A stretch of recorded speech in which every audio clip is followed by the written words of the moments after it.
di saat Nabi SAW memasuki awal-awal masa mudanya. Thumma akhadha Rasulullah sallallahu alaihi wasallam yastaqbilu fatrat asy-syabab min umrih. Kemudian Nabi Muhammad mulai memasuki masa muda dari umurnya. Umur di atas 10 tahun, belasan tahun lah, 12 tahun ke atas. 12 tahun ke atas ya, udah mulai masa-masa muda. Fabada'a, Nabi memulai masa mudanya bisa'yi lirrizqi, dengan berusaha, memiliki usaha untuk mencari nafkah, rizki. Jadi Rasulullah itu dari kecil, dari umur belasan tahun, dari mudanya sudah mulai mencari rizki, sudah mulai mandiri. Waraha yashtaghilu bira'il ghanam, dan Nabi Muhammad SAW berjalan keluar. Rasulullah itu mulai bekerja dengan cara menggembalakan kambing. Kalau antum pernah dengar bahwa Rasulullah SAW menggembalakan kambing, itu terjadi di saat-saat awal-awal masa muda ya, bukan setelah menjadi nabi, bukan, tapi di saat awal masa muda. Dalam hadis Rasulullah bersabda, "Ma ba'atsallahu nabiyyan illa ra'al ghanam." Allah tidak pernah mengutus seorang nabi pun kecuali pasti setiap nabi itu menggembalakan kambing. Sahabat bertanya, "Wala anta ya Rasulullah?" Engkau juga ya Rasulullah? Iya, kata Rasulullah, saya juga.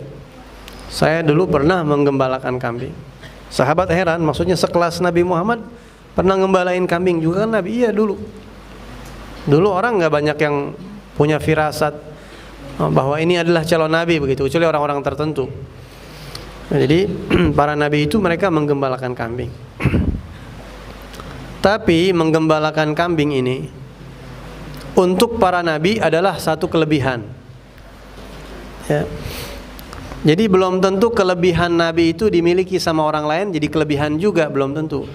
Ngangonin kambing itu keren apa enggak? Buat nabi itu kelebihan, keren. Kalau buat kita belum tentu keren.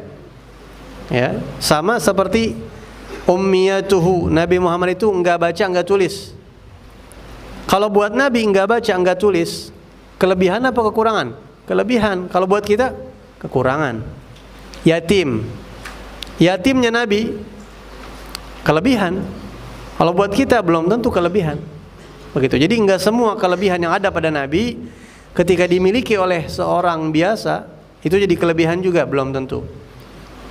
Walaupun bisa jadi ada sisi-sisi positifnya yang kita nggak pahami.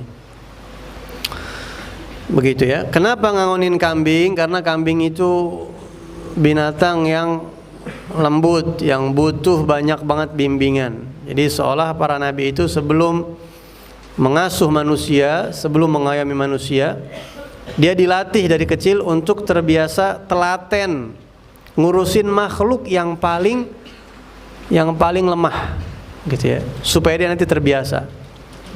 Makanya Nabi Muhammad itu sangat rahmah, sangat belas kasih, begitu ya. Kambing kan agak, kalau tanya yang biasa ngangonin kambing, Ustadz Abdul Namang Bardi, tanya, ya, ngangonin kambing itu kudu sabar, kudu telaten, katanya begitu. Kemudian di sini dikatakan, walaqad qala alaihi salatu wassalam, telah bersabda Rasulullah SAW an nafsih, beliau berbicara tentang dirinya sendiri, fima ba'd, di kemudian hari, kuntu ar'al ghanam ala qararit li ahli Makkah. Dulu saya pernah menggembalakan kambing, ya, dengan jasa beberapa qirat untuk orang-orang penduduk Mekah. Jadi Nabi itu ngangonin kambing bukan kambing Nabi maksudnya, tapi kambingnya itu milik orang Mekah, dititipin ke Rasulullah SAW. Nabi yang ngangonin kambing itu dibawa sama Rasulullah. Jadi dulu banyak anak-anak muda seumuran Nabi yang begitu ngangonin kambing, ntar dibayar. Ya.